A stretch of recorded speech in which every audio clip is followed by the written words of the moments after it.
Johnny Dollar. Dollar, my name is Hal Barker, Tri-Western Life Insurance Company. Out in Los Angeles, California. No, I'm holding down the branch office here in Reno, Nevada. Well, made a change, huh? That's right. Well, how are you, Mr. Barker, and what can I do for you? Are you available for an assignment? Can you fly on out here right away? I don't see why not, as long as you're willing to pay the freight. Good. Yeah, you mind telling me what it's all about? Well, not at all. One of our clients, a man named Walter Bisbee, has just died in a mining accident over near Virginia City. Virginia City, the famous old ghost town, huh? That's right. But now listen. Yeah? I don't think it was. Was what, Mr. Barker? Well, I don't think it was any accident. Oh, you don't, huh? No, and believe me, I don't say that just in the hope of not having to pay double indemnity on his insurance. Why do you say it? Well, I have no proof, Dollar, no proof at all. But I'm convinced that Walter Bisbee was murdered. That I know who murdered him and why. Well, tell me more, Mr. Barker. Fly on out here to Reno, and I will. I'll grab the first plane I can.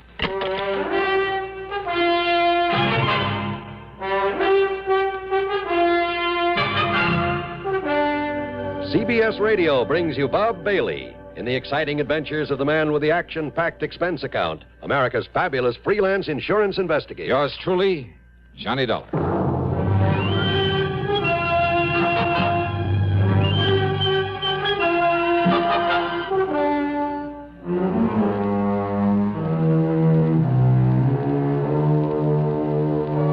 Expense account submitted by Special Investigator Johnny Dollar to the Tri-Western Life Insurance Company, Reno, Nevada office. Following is an account of expenses incurred during my investigation of the Stope of death matter.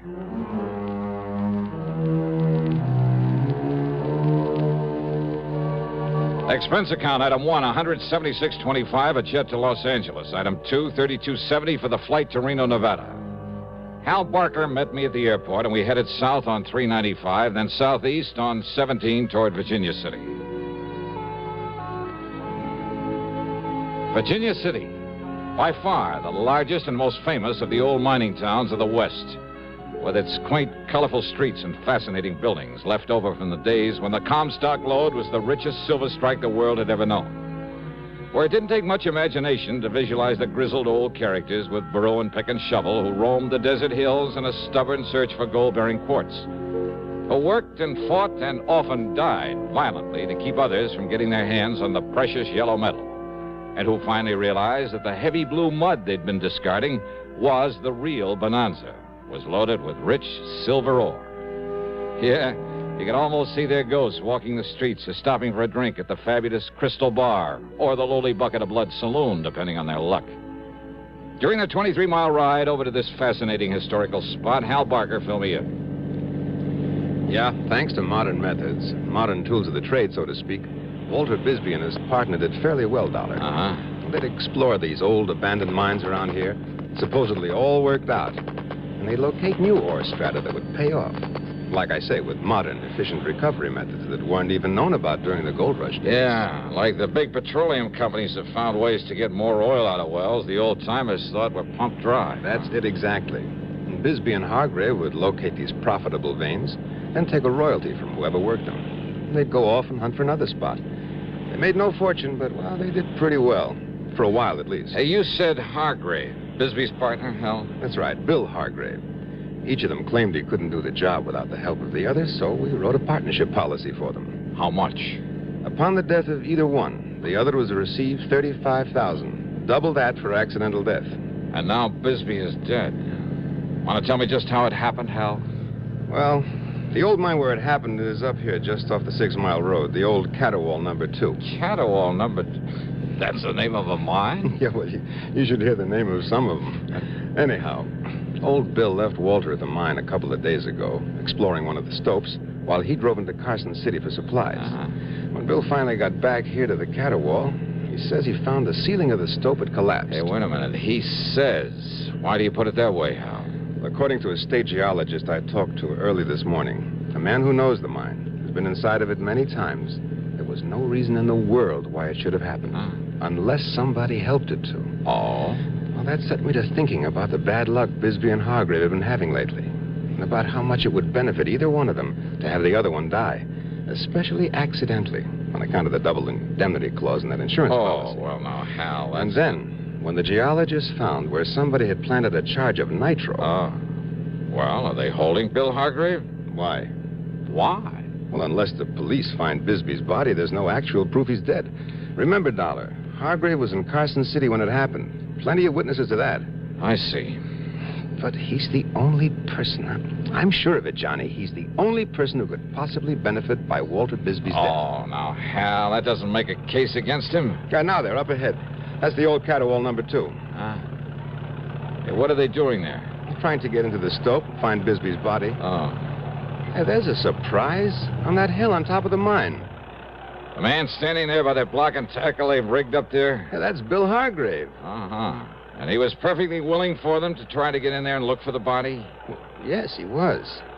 And look, by the way he's waving and shouting at that police officer down there. It looks like he's found something. Come on, Johnny. We'll see what it's all about.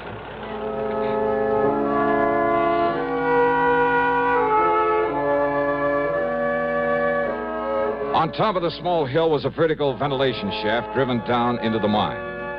Hargrave had rigged up a support, a kind of tripod with a block and tackle on it, then lowered himself to the Stope where Bisbee had been trapped, or to what was left of it. When Hal and I and the police officer got up there to him, Hargrave looked like a ghost, or as if he'd seen one. There was a strange expression in his eyes, his mouth half open, and his weather-beaten face so pale it was almost gray. When we questioned him, he simply stared at us until the police officer took him by the arm and shook him. Well, come on, Hargrave. Did you get down there all right, down to the Stope? Yeah. Yeah, I got down there. There's a clear space where Walter was working. Did you find him? Well, come on, Hargrave. Yeah. Yeah, I found him. And listen. Well? He was murdered in there. Walter was murdered. Well, the political conventions are long gone. Is it all over but the voting? Hardly. From now to November, we're in for some hard campaigning. Details, of course, from CBS News. And your candidate, whoever he may be, is in for tough sledding before he gets into office, if at all. Your responsibility to your candidate is, of course, to give him your vote. Your voice will help, too. But there's something else that helps put across a campaign. It's money. The best candidate in the world can't get elected without incurring expenses. If you believe in your man enough to vote for him, believe in him enough to get out and work for him, then put some money on the line, too. That's the real test of your interest.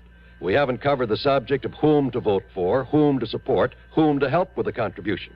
That's strictly your own business. But if the people who like the other man dig in for him, and you don't do likewise for your man, well, that could be the difference right there. So think it over and make sure you vote. And now, Act 2 of yours truly, Johnny Dollar and the Stope of Death Matter.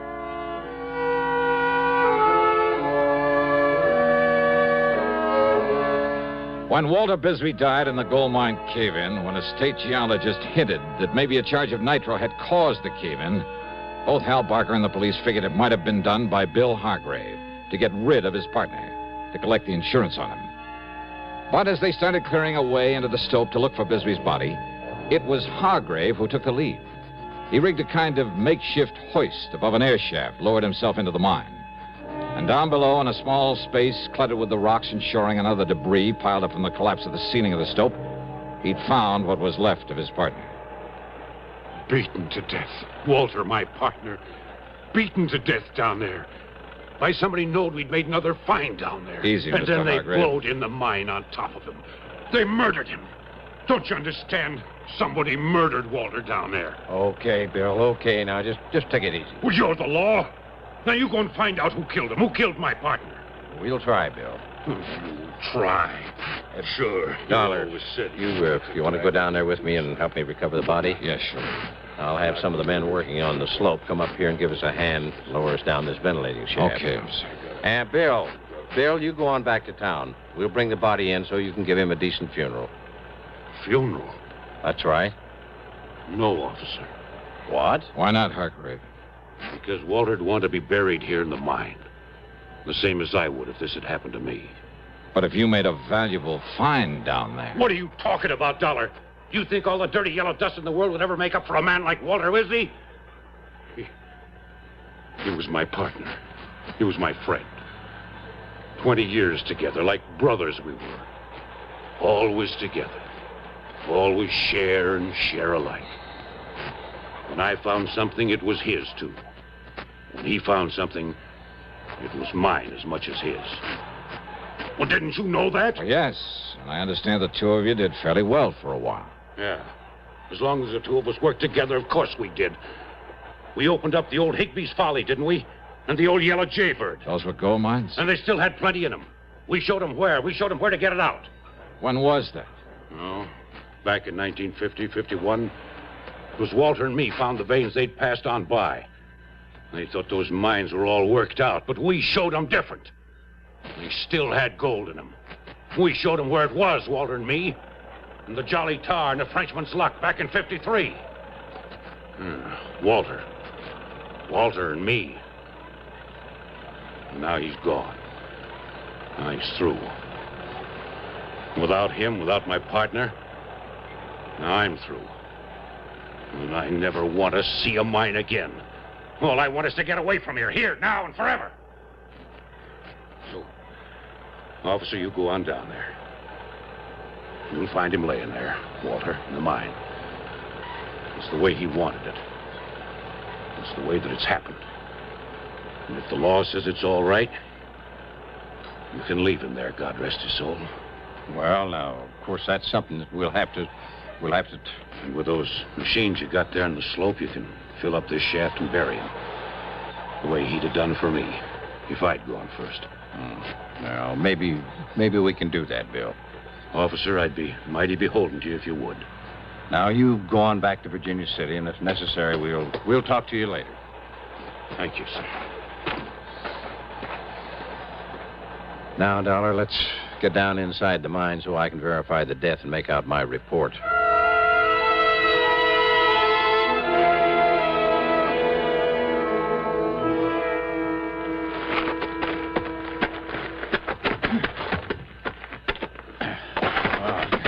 I'm afraid I'm not used to one of these miner's lamps, Dollar. Yeah, I know what you mean.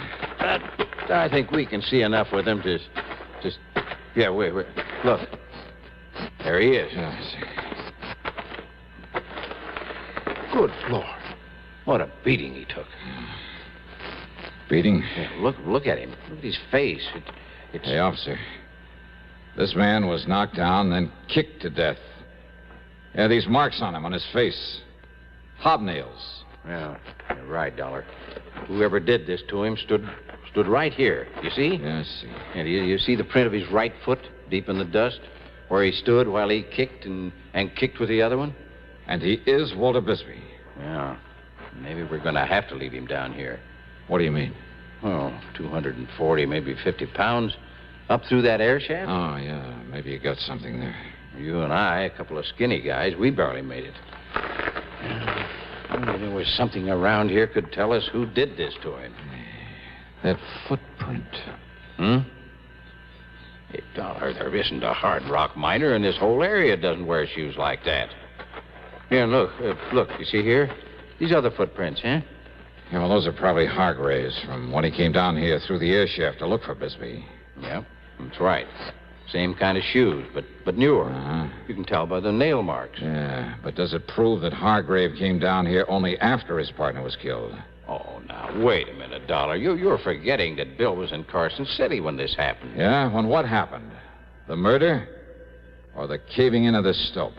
Now, what do you mean by that? Murder him, then try to cover it up with a cave-in. Now, look, Dollar. Hal Barker says that a state geologist told him he found signs that a small nitro charge may have been used near the entrance to this mine. But if Bill... You mean you think Bill killed him down here and then had somebody else start the cave-in while he was over in Carson City? Let somebody else in on it? No. If Bill killed him, he probably set off that charge, too. But don't you see, if he was over... Didn't you ever hear of an explosion being set off with some kind of a timer? Well, yeah, sure, of course I have. But that still doesn't give us any proof that Bill did this. The fact remains that Bill Hargrave is the only one who can possibly profit by his partner's death, right? Sure. I'll go along with that, all right. But unless you can find some proof that he did this, well... Well, I don't know.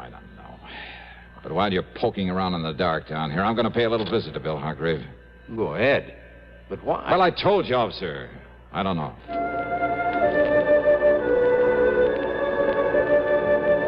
The police officer stayed inside the mine in the hope of finding some definite clue to the killer of Walter Bisbee. Several things convinced him that Bill Hargrave hadn't done it. What Bill had said about his partner, their relationship over the years, Bill's known presence in Carson City at the time the mine collapsed, and my theory that an explosion was set off by some timing mechanism was only a theory. Even the fact that Bill was his partner's beneficiary didn't prove anything. And Bill had been among the first to volunteer to help and try to recover the body and found a way to get down to it that nobody else had thought of. Yeah, very convincing.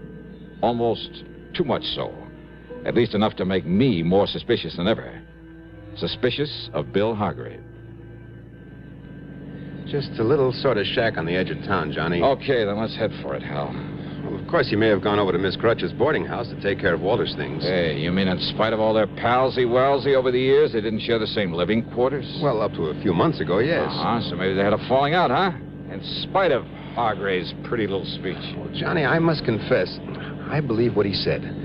They were still working together. Maybe Bill just got tired of Walter's cooking or vice versa. Oh, after 20 years. Well, sure. Look, Hal, you're the one who was suspicious of Bill Hargrave right from the beginning. I know, Johnny. I know. Well. But unless you can find some proof that he did it, after his behavior back there at the mine. You better do this, Hal, after you let me off at Bill's place. Go on back to the mine and bring that policeman over here to join me. Oh?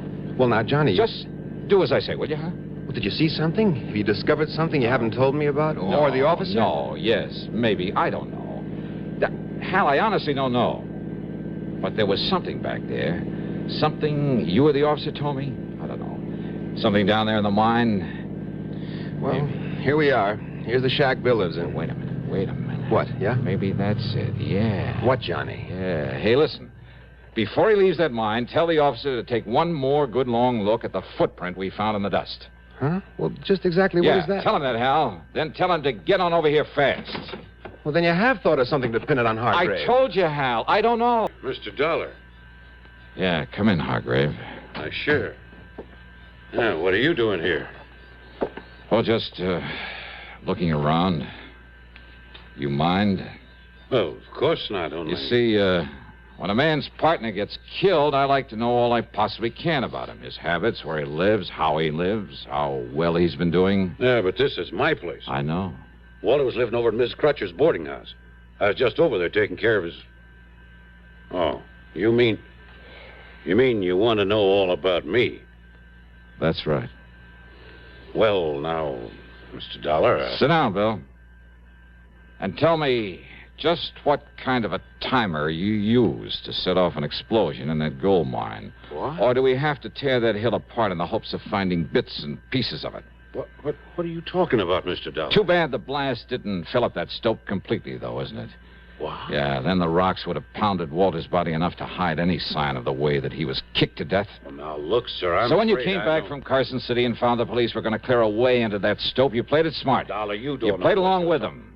You found a way into the mine through the ventilating shaft. You found the body. You told us that Bisbee had been murdered. Well, it really fooled him, Bill. It convinced him you were clean.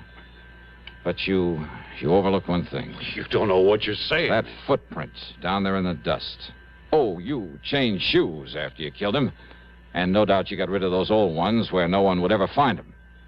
And you left new prints with the new shoes you're wearing now to show they're different. But that one footprint, Bill. What about it, Dollar?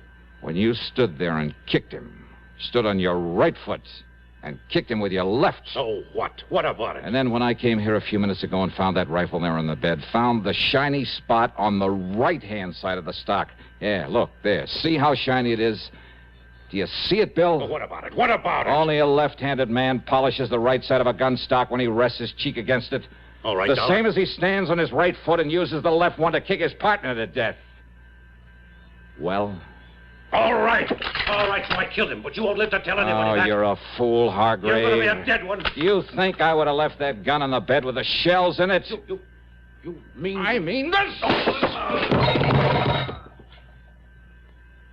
Phew. Son of a gun. I guess I really should have thought to take the shells out of that thing.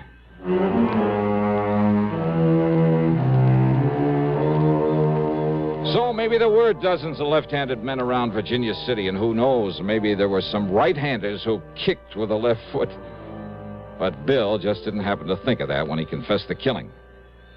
Expense account total, including all the incidentals I can think of, and the flight back to Hartford, $248.75. Yours truly, Johnny Dollar.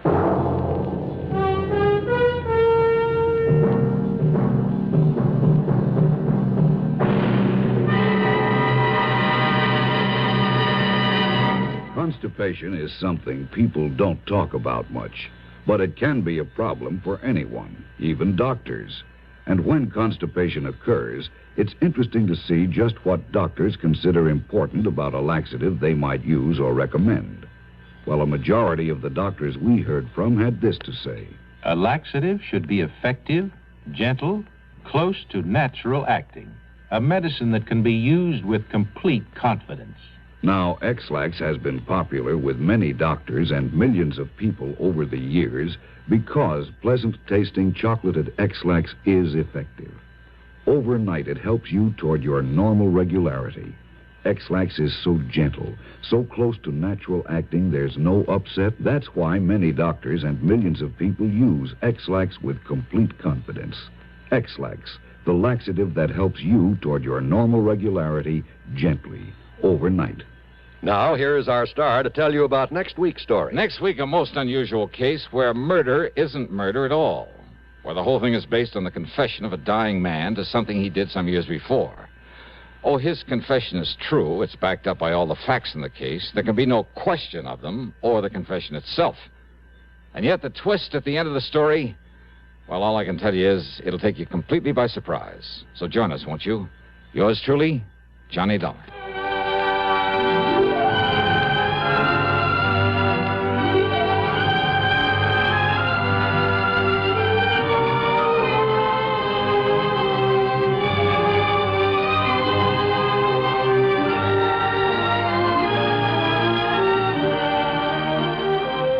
Yours truly, Johnny Dollar, starring Bob Bailey, originates in Hollywood and is written, produced, and directed by Jack Johnstone.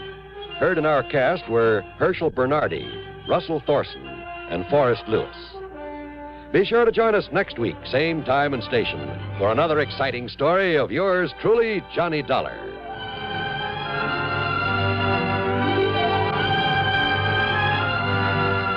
This is John Wald speaking. An expectant mother and an adventuresome son are the elements of suspense. Next on the CBS Radio Network. WROW in Albany, New York.